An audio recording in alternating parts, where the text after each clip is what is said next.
folks. I'm so excited to talk to y'all about one of my passions, which is... Yeah. You might have some initial questions, concerns off the bat. One might be, for example, John Lennon really did seem to love Yoko Ono. Paul McCartney really did seem to love Linda. Isn't calling them gay bisexual erasure? Yeah.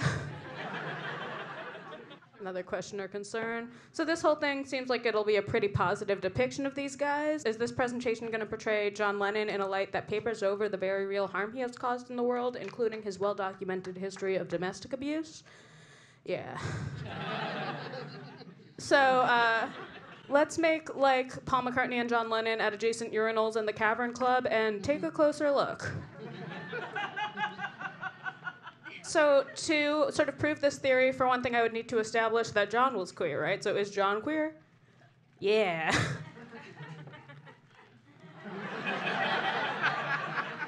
I don't mind if there's an incredibly attractive guy, he's quoted as saying. It's very difficult. They would have had to be not just physically attractive, but mentally very advanced too, and you can't find people like that. Can't you? Being queer, being into hot geniuses, and spending all your time with Paul McCartney and not having sex with him would be like being hungry, being into chocolate, and spending all your time with her and not her. Now you might be like, Clara, surely you know that her look has been updated. And yeah, I respect the Stan Smiths, but I prefer to remember her as I knew her on that rainy day in Paris. Here's another piece of evidence. So Yoko picked up that John was potentially interested in having an affair with Paul. It wasn't just Yoko. In their lives, other people would sometimes call Paul John's princess. Guys, I'm not like into fan fiction, but if I were... Another piece of evidence, this conversation. John details a dream to Paul. I thought you must have been there. I mean, I was touching you. I don't know about you guys, but never once in my life have I had a dream where I was platonically touching a friend. I'm sure I've had dreams where I high-fived a friend, but I would never describe that dream to them as, I thought you must have been there. I mean, I was touching you. Okay, so now you might be saying, I get it, John might be a little fruity. But Yoko said it herself, you know?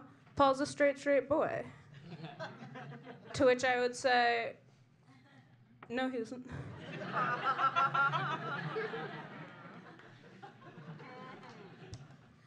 So my strongest piece of evidence for this claim is Paul talking kind of a lot about how they used to masturbate together.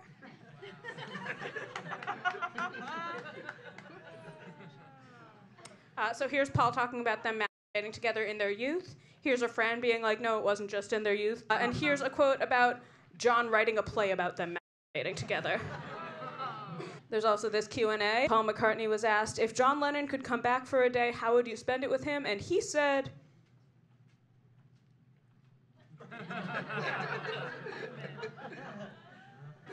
So for those of you who are still like, Paul is straight as an arrow, all I have to say to you is, yeah, this arrow. And I did Photoshop that. I also Photoshopped the pieces out of the picture. So Paul is queer, John is queer, and then you kind of got to put it together. They did queer stuff.